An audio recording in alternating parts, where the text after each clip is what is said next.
The next speaker is Sébastien Dislaire, SNCF Réseau, on the Sfera project.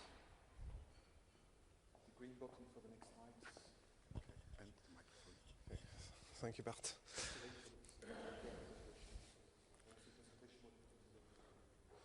Okay, thank you very much. Hello, everybody. So I am Sébastien Dislaire. I'm in the operations department at SNCF Réseau, focusing on our interoperability projects for traffic management.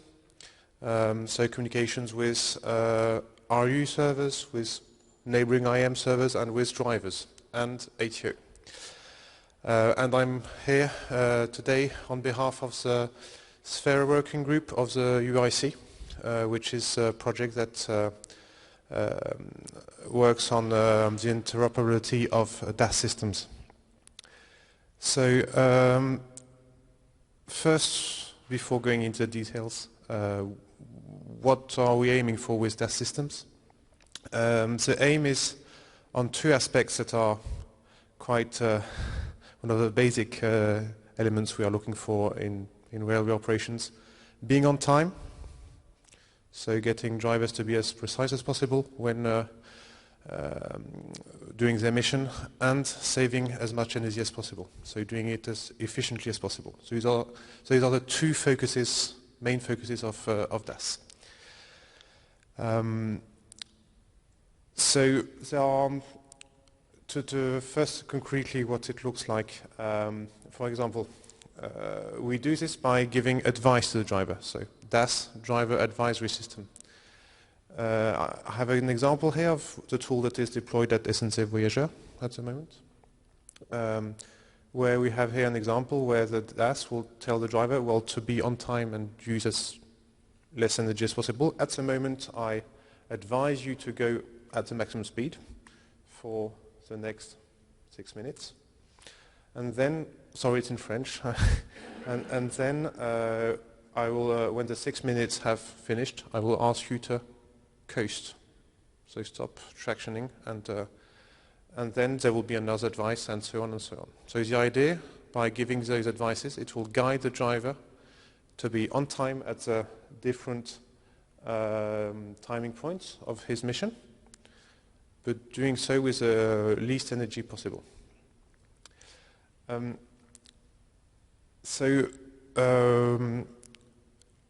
What we aim at gaining in energy is about 10 to 15%. This has been corroborated by well, the real operations of DAS systems in Switzerland especially. They have been using DAS systems for many years now, nearly 10 years. And it's also corroborated by the numbers given by the DAS suppliers also, who have projects, more local projects in different countries all across Europe. And you will have a presentation afterwards from one of those providers. Another key aspect, so when we look at, I talked about being on time, there's guiding the driver to be on time, but there's also actively guiding the driver. So it's not only a tool on the driver, but it's also a complete system which includes a traffic manager. Today, a traffic manager has to call every driver when there's an incident to tell them, well, you should adapt your driving because there's a problem on the line later on. Through CDAS, we'll be establishing a direct connection between the traffic manager, who is using what we call a traffic management system, and every driver on the network. To explain how it works, every driver has the tool that I just showed. When he starts his mission, when everything's all right, the tablet will guide him to adhere to the normal timetable. This is okay, the train goes on, but then there's an incident on somewhere on the network. And it's the role of the traffic manager, so who is sort of the orchestra leader, who has to say, well, what is the problem on the track, and what is the best way of handling this incident, what is the best way of adapting the time objectives of every train for them to run as fluidly as possible, even though we have an incident. And so in the TMS, the traffic manager will decide on what is a new order of the trains, what is a new time at every station, at every junction. This will define a sort of new partition for every train. And once he has decided this new partition for all the trains, it is sent in parallel to all the trains immediately. And the drivers have new timing objectives to follow. And if they follow them, they will be able to run as if it was normal operations. It's just, well, they'll be delayed regarding the normal timetable, but they can run with open signals, so in a very efficient manner.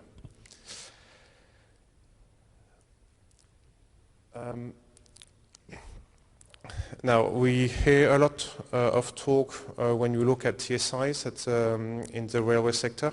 The TSIs focus on ATO, so automatic train operation. So the fact of having a system on the train that replaces the driver for accelerating and braking. This is sort of the end game for the sector, but it is on the financial aspect, it will take a lot of time because retrofitting existing rolling stock is quite costly. And so at the moment the deployment is quite is not very fast because RUs aren't really able to invest on existing rolling stock, so it's more an issue of as rolling stock is replaced, they will buy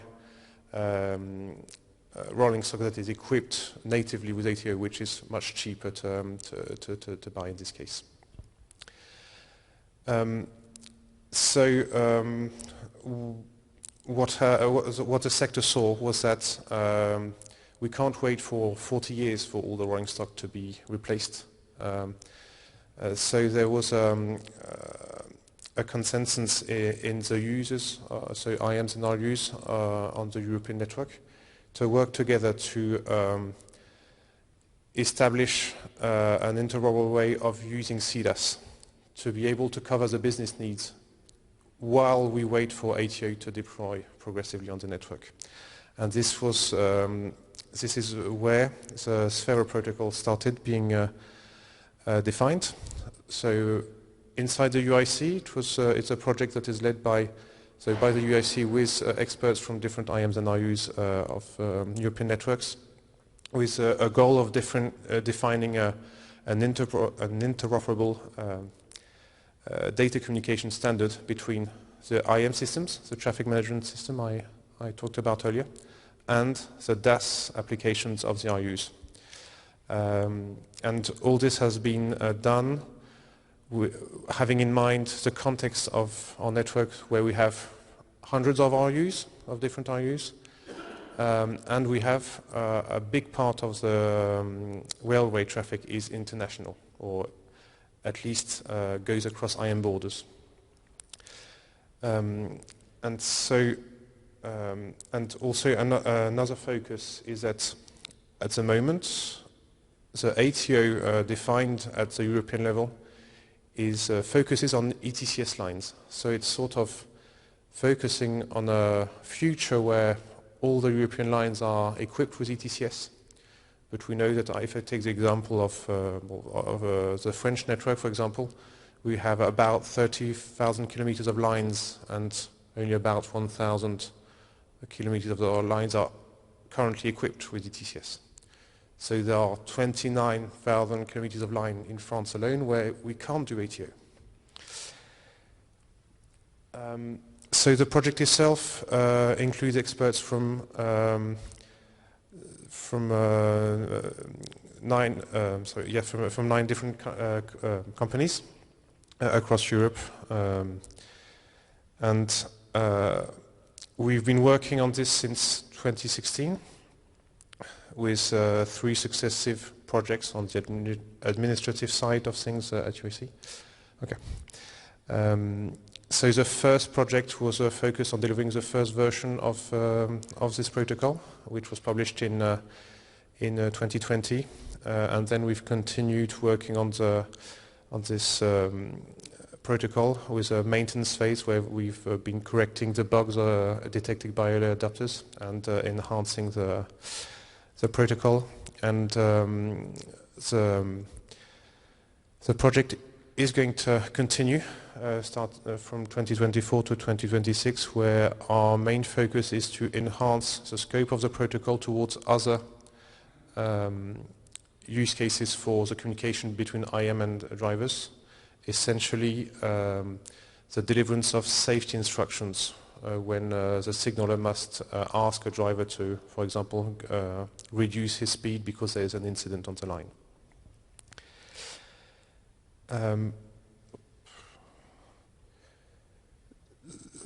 So now the Sphere protocol is starting to become a reality in real life. There was during our specification phase, companies were looking at the protocol but not really implementing it. But in the last 2 years, we've seen real life projects in operation. So in the Netherlands, in Luxembourg, which were really the first to have a concrete application, and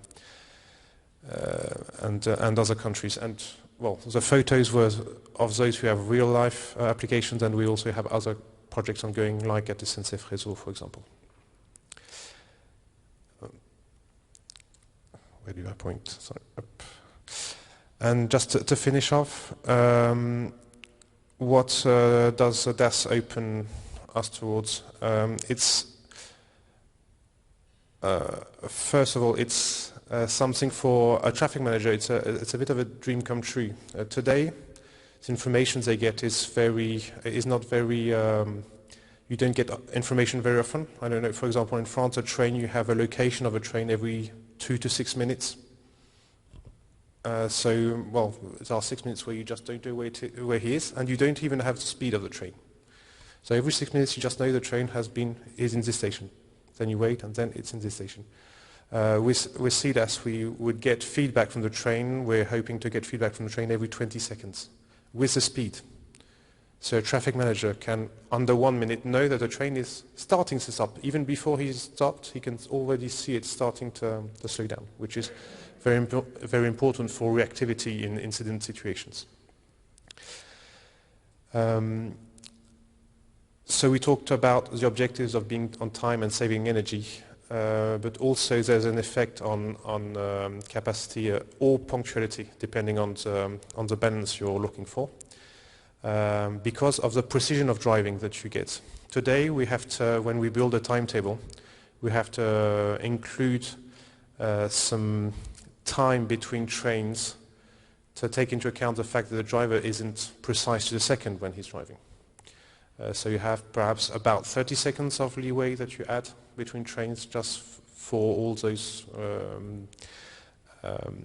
imprecisions in driving. And so with CDAS, the idea is that you reduce that imprecision to about plus minus 5 seconds. That's what we're looking for. And then when you look towards ATO, then you're getting to about a second of precision. And so this means that when on very dense sectors where we have a lot of trains running together, if you add 30 seconds and 30 seconds and 30 seconds between different trains, you hope to add at least 1 train per hour on a given line without changing the infrastructure itself. The way the Sphere protocol was defined was to base ourselves on the ATO specifications of the CCS-CSI. So the idea is that all the work that an IM would make to prepare the deployment of CDAS is directly reusable when ATO is deployed. So there's a cost effectiveness in using Sphere, and there is also a big advantage in getting the knowledge on how to guide trains on the network. Also, what we see is that, the nature of the European railway network is that we mix trains, passenger trains, suburban trains, long-distance trains, freight trains, on the same tracks. The economic model for those different products is different, and some will adopt ATO before others. If on a line you equip with ATO only one sort of train and the others still are driven manually, there will be conflicts between those trains. You won't get what we're looking for. So if you have a line with some trains equipped with ATO and all the others with DAS, then you will not be at perfectly where you want to go for ATO, but you will already gain a big part of the gains that you can hope for. And so I think nearly the end. Yeah. Okay. One point is that with this real-time communication, you also see the possibility of better handling the way substations are used, where you can ask trains, for example, if there's a high demand, you can ask some trains to reduce power use to take out peaks in substation use. And well, the end game is, well, if we have trains that are on time or that we can guide to be on at a specific time, we hope that our customers will feel that our railway system is managed in a more mastered way, let's say. If we say, well, the train will be 24 minutes late at the end station, well, we're telling the driver, you be 24 minutes late, and so the train will be late as expected. Okay.